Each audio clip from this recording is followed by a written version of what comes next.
everyone, and welcome to episode 83 of the Hollywood Persona. My name is Mitch, and as always, I'm here with my friend Ant and his ever-changing location and backgrounds. How are you today, buddy? What's up, Mitch? Oh, man, I'm great. I'm so glad we can finally talk about the Oscars in a formal setting, besides Yes. little text back and forth. Our post-Oscars rundown. We're going to talk about those for a little bit and get each other's thoughts because we haven't really talked about them because we knew we were going to talk about them here. And we also are going to reveal how each of us did on our Oscar predictions. Neither of us know what the other person got. So I am excited to hear. Do you want to tell everyone what app we used and where you came across that? Good call. Yeah, so the app is called Award Expert, and it's actually developed and made by these YouTube guys I follow, and I think it was really smart of them to do, to parlay their YouTube channel into something else. And you've probably seen them. They're called the Awards Expert. It's two twin brothers, and they go to the festivals and on and on and on. Anyway, it's called the Award Expert. It very easily makes cataloging your picks and seeing what others are choosing, what the big names in this field choose. It's a great tracking app.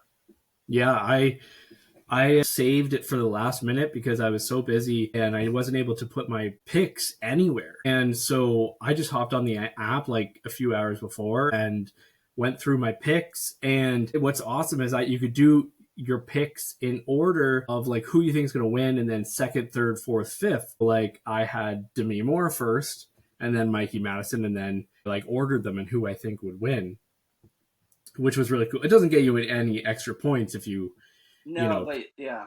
Yeah. It's nice to know.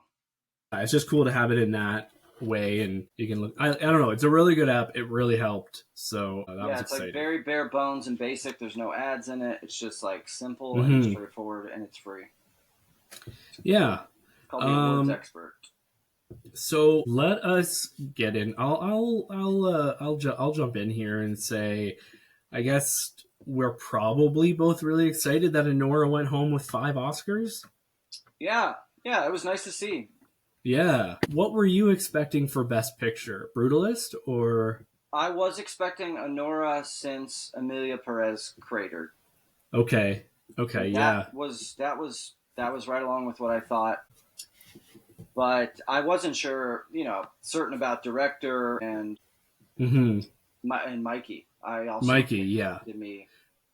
Yeah. So Mikey Madison obviously was the big upset, quote unquote. There's now that's probably been the biggest conversation since the Oscars have ended. A lot of people predicted Demi Moore, and a lot of people. There's been a lot of argument back and forth, between it's career achievement Oscar or new and exciting Oscar, right? And it went to the new and exciting, which is basically the whole plot to The Substance. So people have pointed that out as well. Yeah. But I'm totally fine with it. Being nominated is an honor to begin with. And this movie being nominated is insane to begin with anyway. So just the fact that she's here, that The Substance was even here. Remember when it came out and we were like, oh, this will never make it as an Oscar. They just don't vote for this kind of stuff. Horror. No. So just for it to be there is cool enough. It's just an honor to be nominated. But I mean, there's, and I think I'm still here. It only got foreign film. A lot of people were rooting for Fernando Torres. Yeah. I think I put Brady Corbett as best director because I thought that's who would get it. I'm glad Sean Baker got it. What do you think about Adrian Brody's longest speech in Oscars history? I mean, it makes him look bad. It does. It just does. Some people are on the already let's cancel him, we hate him kind of thing. I know. Because of what he said to the music, stop the music kind of thing. He was very brusque, but he wasn't. And I think it's known that that's how he is. And he's one of those kind of jerk actors that thinks he's the shit. And and I'm sure you know this. He stopped the orchestra the first time he won, so Yeah, I back didn't in know two, that. yeah, back in 2001 when he got his first Oscar, and he was the youngest person to ever win one. He halted the orchestra back then. And I was very happy at the beginning to hear him discuss how, like, he has felt and realized how this job can all go away, because that is kind of what happened to him. He virtually had barely been in anything for like 10 years. We Yep. did King Kong back in the day, and then like you barely saw him after that. Who's the person who yelled bingo when they got their award? I don't remember that, but maybe Ant does. I'm not sure. Me neither. I will never cringe harder than the woman that won for Amelia Perez. She won Best Song, I think, and she started singing. Oh yeah, She that started was singing surprising. Amelia. Like, it was like so awkward. Yeah, yeah. What else? Anything else that you can think of? I liked the show a lot. I thought this Me is too. better one we've had. Conan was a great host. I Hmm. liked the "I'm not going to waste your time" bit. Yeah. I loved him coming out of Demi Moore's back substance for Yes. the entrance. That was fantastic. And his jokes were not as soft as Jimmy Kimmel's, but they weren't like overly offensive. Yeah, like some people online, I saw like some people the next day saying, "Oh, his jokes were old and tired," and I was like, I laughed at everything. I thought he was like really great. Like, he's not too offensive. He's not, you know, Yeah, yeah. he's He's just he's yeah, he's not Ricky Gervais. He just kind of rides the middle. he's self-deprecating. He'll poke fun at himself, and everybody just likes him. He's a likable guy, so you kind of just root for him. Yeah, yep, that was good. The James Bond segment was strange, but I thought it was pretty cool. Yeah, When it started playing, I thought, well, wait, what the hell is this for? But as they rolled through the songs, I was like, wow, this is actually kind of cool. Except, why not have Adele sing Skyfall? Come on. like that girl who did Skyfall, she did a good job, but Perfectly fine. it took me about 30 seconds for me to say, okay, this is good, because you can't have Adele not do Skyfall. And I mean, like, they did Live and Let Die. That's McCartney, right? Yep. So McCartney's still alive. Adele's still alive. And Sam Smith is the other person who did the Oh, song. yeah. I'm like, Yep. why not bring those three people back and instead of having, it sound like a karaoke cover by three people who are doing a really good job. Yeah, yeah. But it's cool seeing Margaret Qualley up there. She's just proving that she's like the Yeah. hottest thing in Hollywood. Yeah, man. Literally. Dune only walked away with two, Too. which I is, was I was fine. I was happy. I was cheering. yeah. Go Dune. The conversation I've seen is if Dune had come out later, October, like September, October, it would have swept the night. I feel pretty strongly about that too. Yeah.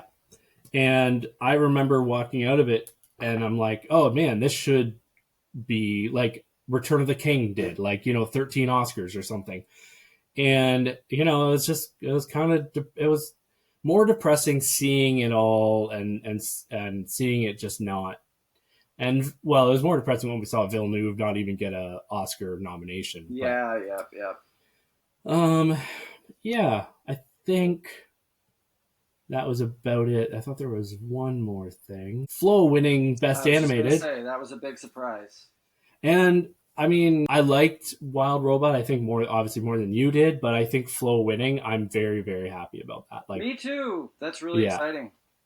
yeah, yeah. Kieran, Demi, Brody, and who else won the Mikey, obviously. Oh, the big So four. Yeah. yeah, the big four, and yeah. So I don't think I Yeah. have anything else. Kieran's speech was a little weird, but he's just all his speeches have been weird. He is a awkward man, Odd duck. Odd duck.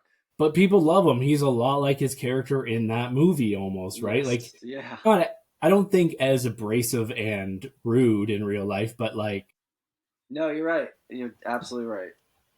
I don't know if I was picking the awards. I don't know if I would have It would be a lot different. Anyways, why don't you just tell us, since you're the only one who's seen some new movies, why don't you just run through what you've seen and like some brief thoughts on. All right, yeah, sure. So, this is kind of the slowdown period before we get to summer again for movies. January usually is, and then especially now. There was a new movie in theaters that had a pretty cool cast called Riff Raff. It has Pete Davidson, Bill Murray, Jennifer Coolidge, Ed Harris, Gabriel Union, and Lewis Pullman.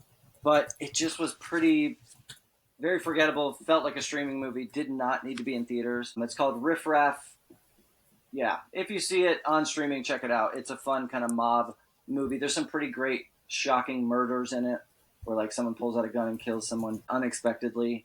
I saw the movie Last Breath, which is also in theaters. That's that Woody Harrelson based on a true story of a diver, that goes down near the oil pipeline. It has Simu Liu, I think is how you say his name, Mm-hmm. from I almost said Shazam. and it's also good, but not amazing. Like it's totally fine, worth a streaming watch. It's actually unbelievable how long he went without oxygen to where I went and looked it up, and I still don't believe it. They can't be right. Can't, Okay. I guess I can say what it is because it's a true story. He No. I just because someone they went around it on another podcast. Okay. And somebody else said like it was a really tense, like there was two people on another podcast you're that right. said, I guess if you know. yeah, I don't know much, so I'm just kind of. Yeah. They said that like it's the most intense movie they've ever like. They've never been more tense.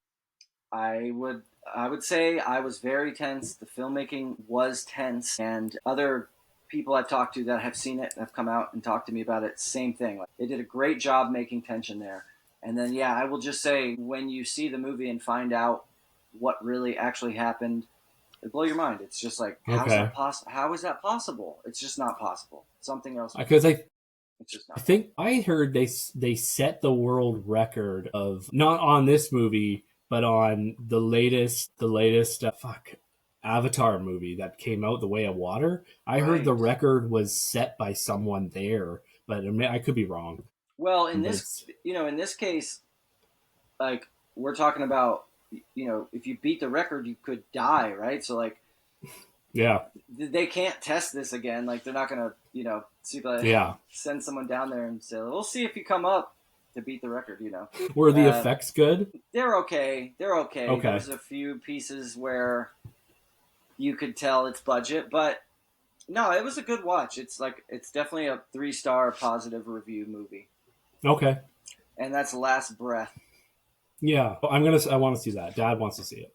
Yeah, it's definitely a good movie to go with parents, relatives, Yeah. kids, Yeah. co-workers even. Yeah. And then, did I talk about Cleaner, the Daisy Ridley movie? No. We talked about her having her career and how it's been crappy.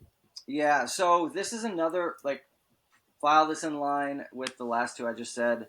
It's got its moments. It's kind of fun. It's a Die Hard clone, right? Yeah. Some terrorists take over this building. She's the window cleaner. She has former military background. Her brother is inside. And, of course, he's special needs or autistic in some way. So, yeah, there is a great cameo, or not cameo. He has a part in the movie that I was not expecting to see.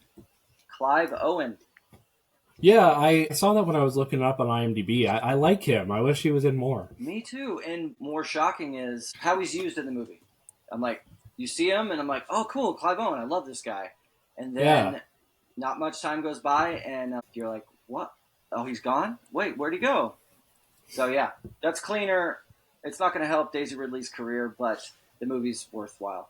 Yeah, that's too bad. I hope she gets something bigger or better. To back up to the Oscars, though, I'm fearful that Mikey Madison's career will do the same that lots of Oscar winners happen. They get their Oscar, and then we just don't see them, or they peter out. Yeah. Mikey, say? yeah. No, I think it was, I can't remember. There's so many. Holly Berry. I mean, even look at Adrian Brody, like we just said a second ago.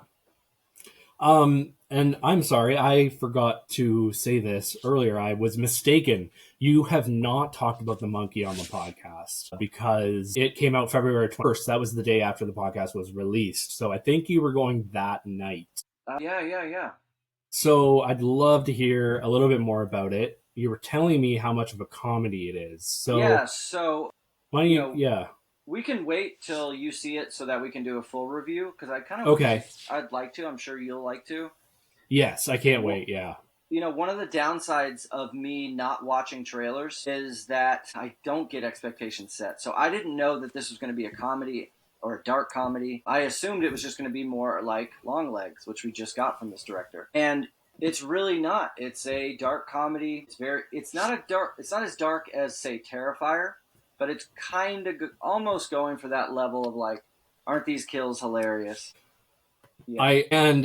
But I have to say that I did see the trailers and I wouldn't have thought it was a comedy in any Oh, way, okay. shape, or form. Okay. Maybe I would have like a dark comedy, but like the way the guys on the Film Vault were talking, the Film Vault podcast, they were talking like this is almost like this is mostly comedy and quite a difference between from Long Legs. Yes, very, very, very different, but it's still fun enough.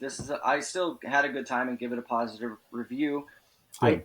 I think the lead was miscast, Theo James.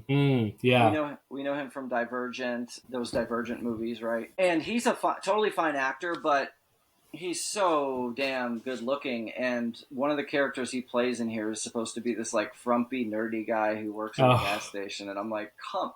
They put glasses on him. I'm like, come on. Well, before we move on, yes, I hate that trope, but I've been meaning to text you, and I'll do it on here because it's so. I was watching Spider-Man: No Way Home with my kids because they hadn't seen it yet, and we're moving through the MCU, and he's brushing his teeth at one point, and it's a completely empty toothbrush. Well, you have me noticing that now in movies, like that they aren't using toothpaste. So my question is, have you seen a movie? Who's that boy or girl? That's the dog I'm watching over here. What's her name? That is Queso. Oh, Queso. Sorry. Have you noticed a movie where they did use toothpaste, where they saw someone using toothpaste, and you like were so thankful? I know I've seen it, but I'm gonna have to get back to you. Okay, I didn't know if one would pop into your head because I'm like, since this is a pet peeve, I notice when I would now notice when movies do it right. Like I can tell now when somebody has coffee in the mug and not just, hey, I'm drinking coffee, like. Yep. So I apologize. Yeah. Continue with the monkey. I'm sorry. No, that's all right. The toothpaste thing is so annoying. Mm-hmm. Because it just put a little bit on there. Just put a little dry mouth, and he's just doing this, and he pulls it out. There's like nothing. Like he's got nothing to spit. Nothing. Oh man. So Theo James isn't the best cast here. He's fine, but they could have done better. He's very handsome. He's a very handsome man. He's way too handsome, and they try and like put a mullet on one of his characters, and he just looks goofy. But yeah, it's good. It's full of atmosphere. Sorry. Animals are ruining our show tonight. I know, right? No, it's extremely well directed, and I'm very much looking forward to what else he's going to do. Yeah. Because it looks great. Even the monkey prop is great, the way it's shot.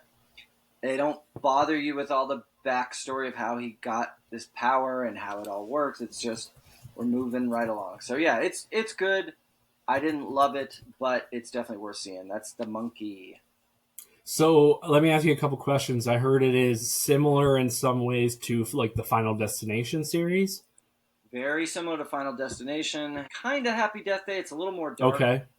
More dark than Happy Death Day. I heard it's also like not really scary. Like because I don't think there's any jump scares. Yeah. And then the other thing I was going to say is that there are plot holes, but it doesn't bother you because the movie moves along so well. And I think maybe like it doesn't answer everything, like you were saying, like with why he has powers or something, but you kind of accept it. That's what I heard anyways. Yeah, I think if you like this a lot, then that will be your experience. Some of them did bother me, which is why it brought it down a bit. Okay. What was your rating? I give it a 3, 3 out of 5. Okay. Okay. That's good. Yeah, no, I'm really excited to see this one. Based on a Stephen King novel, produced by James Wan and directed by Osgood Perkins, like who Ant said did Longlegs from last year. And I heard that Osgood has another movie coming out this year. Yes. Yeah, I think so. So, and yeah, so that's really cool. And before I forget, let's just remind everyone that Bong Joon-ho's latest release, the director of Parasite, comes out this weekend. So tomorrow, as we record this, that stars Robert Pattinson. I have seen the trailer once in the theater. Have you? It's been hard to avoid. That they've been playing this Okay. one a lot. I've seen like bits and pieces. Okay. So I know he It plays a looks, clone that keeps getting yeah, birth.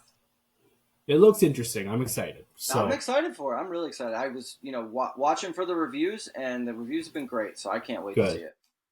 it. Was there anything else you saw? Like, I guess you had already caught up with most Oscar stuff before. Right. So no, I was going to say before that was just, I finally got to I'm Still Here, and we talked about Hard Eyes. So no, let's talk catch up for you, and I will jump in with the stuff you've seen. Okay, well, before we jump into mine, why don't we reveal our Oh yeah. how well we did? I got to pull it up because I screenshot it. But Academy Award winners. So I got 16 out of 23. Oh, out of 23. Yeah. Oh, I got 18 out of 23. Nice. So where did you mess up? So the shorts, I didn't get a single short. The shorts always are a crapshoot, like a real crapshoot. Mm-hmm. For sure. Yeah. Yeah, what'd you pick? Sorry, I got all the shorts wrong as well. I went with the ones that I liked the best as number one, just because they are a crapshoot, and I was way off. So The Only Girl in the Orchestra, The Shadow in the Cypress, and I Am Not a Robot are the 3 shorts that won. I did not pick any of those. I liked Yuck, the French one. Mm-hmm. And I liked Alien or Aileen. Mm-hmm. And I'm Ready Warden. And, it's funny, did you see The Shadow of the Cypress, the short, animated? I did, and I'm going to talk about it here in a minute, just kind of briefly, as long as one of the other ones you brought as well. And the other one I got wrong was cinematography. I said Dune, and it went to Brutalist. And then, obviously, I got actress wrong with I picked Demi, it went to Mikey, and that's it. Yeah, I got editing wrong. I picked Conclave. Okay. Instead of Anora, and animated, I thought Wild Robot instead of Flow. Yeah. Well, I won. You did. Sucks to suck. It does. Maybe one day you'll watch The Labyrinth for me, like I asked you to. I know, right? And then you'll watch The Order. What? No. The Order. The Order was that? No, it was a different one you wanted me to watch a while ago. You liked something Order, the New Order, or New Order. New Order. Okay. Oh yeah, there's now a movie called The Order. Yeah. Okay. I was thinking the one I want you to watch is New Order, but they're both good. I will watch both. They're on my watch list. So, In the Shadow of the Cypress is a short movie, and if anyone out there knows what this movie is 100% about, thank you. I would love to hear from you. And I personally don't, because there are so many allegories in here and stuff going on that you can't pick one. It's obviously about some sort of abuse, and then how it carries on through, your childhood, and then you carry it on to you being a parent. I honestly didn't even know. I thought that was his wife. I did too. And then on the Film Vault today, Brian said it was his daughter, but I don't get how that could. I thought it was his wife. Anyways, this is a short movie. I hated it. I really didn't like it either. I said, I gave it 2.5 stars. If somebody could explain it to me, because it's nice to look at, like, this whale comes up on shore and there's this abusive man. He goes out to the middle of the ocean. He is just angry. And his wife or girlfriend or whatever, she is trying to save the whale, and he tries to save it for a bit. Yeah, he tries with the motor. And then he doesn't care, so then he just leaves and fucks off somewhere else. And then smoke or something.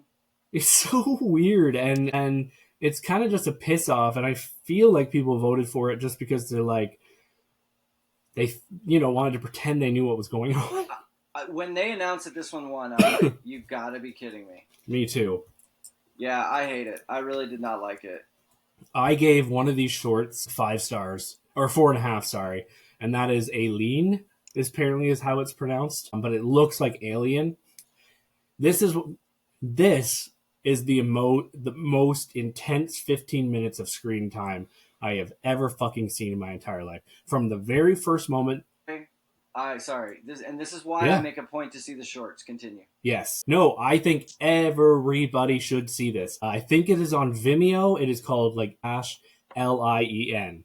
There's a space in between the A and the L. And right from the beginning, they're late for the airport. Well, or I think they're late for the airport, but it's not the airport. So my anxiety is up here. And then you realize they're actually going to get her husband, who is from, I can't remember. It might be Syria, somewhere, but he's actually not from there. He's basically lived in the US his whole life. So they're going to get him official status. And there's kind of a twist there that I didn't know. It makes me hate ICE even more because they are tricking people in this movie, and I don't want to give away how they do that, but this is the most intense, frightening, stressful, scary, upsetting documentary, and it's really well done. Really well done. Yeah. So very well done. Liked it a lot, and it's effective. It's really effective. Very effective. Oh my gosh, when he's holding the daughter and they're in the halls, my heart could have just exploded. I was so stressed. Yep. And I liked Yuck. I did like Yuck. There's a lot of cute little messages in there I actually wasn't expecting. Really it is. I thought it was just going to be like the way it was explained. It's just going to be kids going like ew, but there was these other messages that I was like, oh, wow, that is deeper than I thought it would be. Wander to Wonder? What the fuck? Did you see that one? No idea. I did, and I don't know so why people Wander, like it. People love it. Okay, yeah, so I gave it 3 stars, but it's so off-putting that like I would never watch it again. And then the one, I didn't see too many of the documentary shorts, but I Am Ready Warden, Yeah, I think you said that one earlier, was probably my favorite. Me too. My opinion on the death penalty is very well. I won't get into it, but it is. Some days I'm sure of what I think, other days I'm not. This one will really make you think about your feelings on the death penalty, and I think it's free to watch on YouTube. Yes, yeah, it's a lot of these now are pretty you can find. So some documentaries I watched. I watched No Other Land. The one that you already talked about, No Other Land. And I had to say, I think the documentaries kind of were weak this year. Yeah, actually, yeah. Like, obviously, Sugarcane was very impactful for me as I am Canadian, and Sugarcane is about Canada's basically most shameful secret that not all of us really knew. I didn't really know until it came out about 4 or 5 years ago that there were these residential schools that they took Indigenous children to, and thousands of kids died in these schools and were buried in unmarked graves. It was all through the Catholic system. And so now we have a whole like holiday around, not holiday, but day of mourning, reconciliation around this. So it was very hard for me to watch as a Canadian, to look back on one of our most shameful moments as a country. But still, I was hoping for a little more, because you, as an American, you might have heard of this, but I bet you do not know a whole ton about it. Yeah, I had heard of it. I remember when it came. I remember the news of it. Like, I remember seeing it, someone telling a story about it, and I just was like, yep, that sounds about right. Like, yeah. We just continue to learn more and more atrocities, Yeah. And, sorry, cat But no, issues. I agree with you about they're weak. The category is usually really strong. Like, I think even, like, Sugarcane might be my favorite. It's tied with No Other Land, just because they're both so impactful, and it's really hard to say anything bad about these movies. Like, and then I saw Black Box Diaries, which is about a sexual assault, and it was fine. There were some interesting moments, but I definitely wanted more out of it. Like I don't. It just yeah Yeah, yeah, no. There have been other years where we've seen them all and been like, "Oh my god, that one's the best one. That one's the best yeah. one." Think Wow. This about it. is Yeah, think about Icarus was one year. yes. Remember that? Even last year, 20 days in Mariupol, yeah, Mariupol, like just blew me out of the water. yeah. Like compare 20 Days in Mariupol to Porcelain War. Porcelain Which War is is the only one I haven't fine. seen. Okay, well, I'll tell you that it's fine. If it follows this couple who are living in Ukraine and they make little porcelain figurines, kind of to just pass the time. You know, it just shows more of the war going on over there. But Days in Mariupol was like action packed and like Stressful stressful, and you and really see the front lines of what's going on.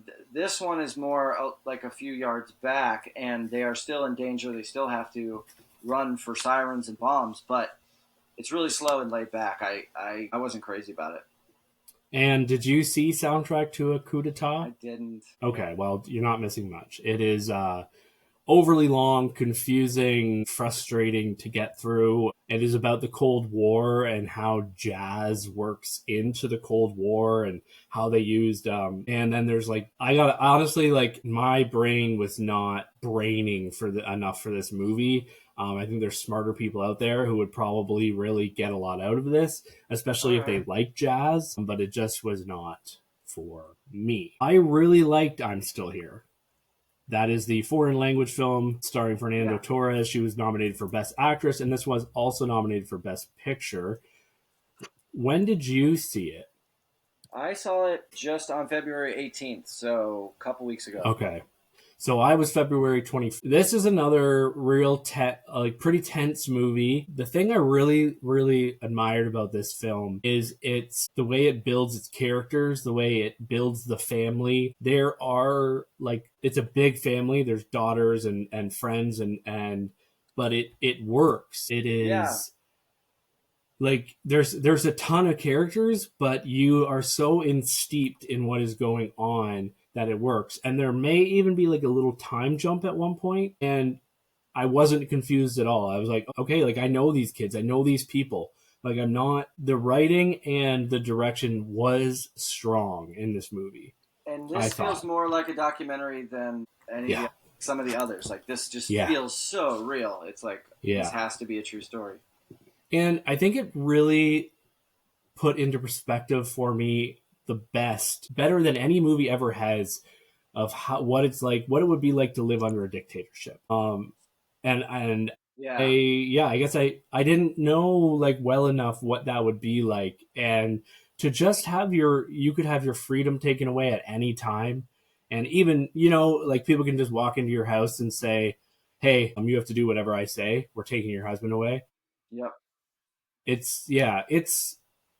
It's emotional, but not overly emotional. It's tense, but like not too tense. It is a very well done biopic, docudrama, or whatever you want to say. It is. I really enjoyed it. I'm 4.5 stars. It could crack my top 10. I mean, probably not, but like I was really impressed by this movie. Good. Good. And I think especially after going through like we'd had so many, like, oh, this is an Oscar movie. And then when I saw this, I was just really impressed. Yeah, and Fernanda Torres from this is totally deserving of all the praise she's gotten. She is For sure. fantastic here. For sure. I texted you and said, why is everyone in Brazil just amazingly attractive? Like everybody in this movie. Yeah. Um, Yeah. and then, The girl yeah, with the I don't, needle. yes, the girl with the needle. Do you want to talk about it first or do Sure, sure, you want sure. me Yeah. to? Okay. So the girl with the needle is the other fifth nominee for best international feature. It's actually a movie, so you can watch it on Oh, yeah. movie. And I forgot its country of origin. Can you check that for me? Is it Yes, I Dutch? can. It is just after World War One in. Just keep talking and I'll get it. Okay, yeah, it's Dutch, Netherlands, something like that. It's in black and white, and it is a Danish, yeah. Danish. Denmark, Poland, Sweden, yeah. Okay, and we follow this woman who is lower class, or yeah, lower class structure. Like she's very poor. Her husband went to fight in the war. he's missing. She thinks he's dead. He probably is dead, but she can't get his war bond or whatever released until they have a body or proof. And it's like this is an endurance test movie where when the like some bad shit happens, you're like, whew, I'm glad that's over with. But then just get ready because even more worse shit is coming. Mm-hmm. It's depraved. Like it shows how depraved humans can be that are put in these situations. Also, maybe that's how it was more so back then. Like if the same thing played out these days, healthcare, medicine, stuff's better now. Yeah. Education, we know things that we didn't back then. Yeah. But yeah, it's a brutal watch. One that I can't see myself watching again unless I met someone who's like, show me a really messed up movie. And I'd say, all right, let's watch this, And it is based on not a total, like, not a yeah. true story, but like true events, like, and stories. So, like, I think it was a bunch of stories put together. And I do think it was well put together. It showed us a lot, like, about World War One and even if it wasn't true, you kind of thought like, oh, well, that person might have done that, or Yes. how would that person have reacted in that situation? Or, there's a lot of twists and turns in this movie, but it is one of the more bleak and depressing movies I've seen, right up there with like reminding me a lot of Beanpole that I think we watched. No? Oh, okay. No. Yeah, so it's just after the World War One, and you can expect it's just and it's in black and white, which gives it that look of kind of darkness. And even like the actress and actors have very like World War One faces, like you know what I mean? Like life Yeah, was harder back then, so they weren't as pretty. They're hardened. The main girl barely smiles. I think she does once or twice in the movie. And then I kept wondering, like, what is the message of this movie? Is it, well, what are they trying to say? Why are we going through all this? And then the message really, really hit me near the end, and it really affected me. I gotta say, I'll never watch it again, but it's a 4-star movie. For me, like, it's hard for me to go any lower on that because it's so well done, and the movie and the story is very impactful. So I can see why it was nominated. Same, But same. who would I recommend this to? Cinephiles, people who like dark, Anderson. but yeah, exactly. Yep. Yeah, they actually both liked it. Like he said it's a dark comedy, and he said there was times when he like had to laugh because it was just so dark. Yeah. And I was like, I can see that, but I also didn't laugh at all. It's just brutal. And throughout the movie I'm watching it thinking, I'm so glad I don't live back in those days. Yeah. And Yeah. that I'm not female back in those Me days. too. Yes, exactly. Wallace and Gromit was just fine. I mean, I don't think it should have been nominated. Really, No I way. think the other one should have been the one that got nominated for a Golden Globe but didn't get here. I mean, I'd almost rather Moana 2 get nominated than Wallace and Gromit. This was not their best venture. Yeah. And then the only other movie that I wanted to talk about, because we didn't talk about it last time, because I had seen it yet, is Companion. And you wanted me to Oh watch yeah. this, and I watched it after we recorded that night. So That's right. I've been kind of sitting on it. It's funny because they really love it over at the Film Vault, the other podcast I listen to, Really? and yes, they really I'm like it. And surprised. yeah, and they have so there is a reveal in this movie, but it is given away in the trailer and pretty much on the poster Yep. that she is an AI robot. But you would not know that if you hadn't seen the trailer. If you had just walked into it, that I think is played in the movie to be a twist. And imagine not knowing that, and you just sat down and watched it for the first time, and it would probably bump this movie up a whole half a star, like, just for that Yeah, twist. and there are some hints to it, like when they first arrive at the house, one of the girls says like, "Oh, she makes me feel less of a person." Like, there's some things that are Yeah, yeah, hinted at that could be taken two ways. there But are. I agree. I agree. Even some of the ways he treats her, like, because I actually, when I was watching it, I Oh yeah, wasn't. she carried the bag. She's like carrying all the bags in. Yeah, exactly. And I watched this and I wasn't sure that she was AI. I wasn't 100% sure, but I thought I had seen that in the trailers. And then there were things that brought it out. But this is a wickedly smart horror thriller with another terrific performance from my girl, Sophie Thatcher. I love her so fucking much. Ant and I now have a bet that he thinks Anya Taylor-Joy will win an Oscar before Sophie Thatcher. I think Thatcher just needs one good role, and she's got that Oscar. But we'll see. We'll see. Did we decide to go with be nominated to make it nominated? Easier? Yes, nominated. Yeah, I think you are insane to take that. It would be funny if they both. Yeah, that would be funny. The first year they both get nominated next year or something. Yeah, not that she's I don't think she's a bad actress. I just think you might be right though. Like, her career path has been like she could now say, okay, now I'm going to do like a serious, intense drama and pivot. Yeah, but who knows? Like, but anyways, I would recommend Companion to people even who don't really love horror, because I think it is just very smart. It's thriller. It's not horror really. Yeah, there's no like jump scares or anything, but there is like some more like, not, I wouldn't say gore, but more like intense moments, and there is blood and there is some moments where but very good. I exactly. I'm at 4 stars with it. People are still raving about Sophie Thatcher's performance, and I think people are trying to push say well, The Substance got Oscar nominations, so what horror movie's going to get it this year? And I think those are going to be pretty few and far between. So we'll see. Yeah, I mean, but all power to you, but good luck. Yeah, there. Yeah. Well, and it's only like an hour and 35 minutes, so you're in and out quick. Yes, exactly.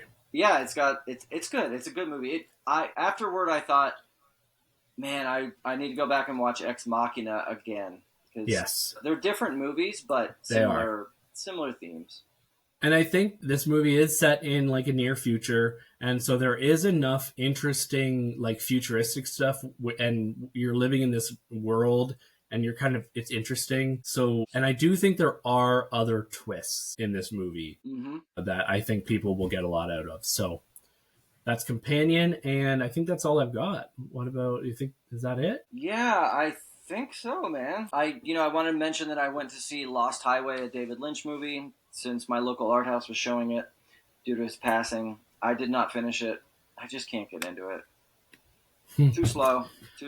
I feel like that will be the same for me, but I am going to get into a bunch of David Lynch now that we are away from the Oscars. I've seen a few of his films, and just they are not my style, but I am thankful that we have that man and what he did for cinema. Yep. So anyways,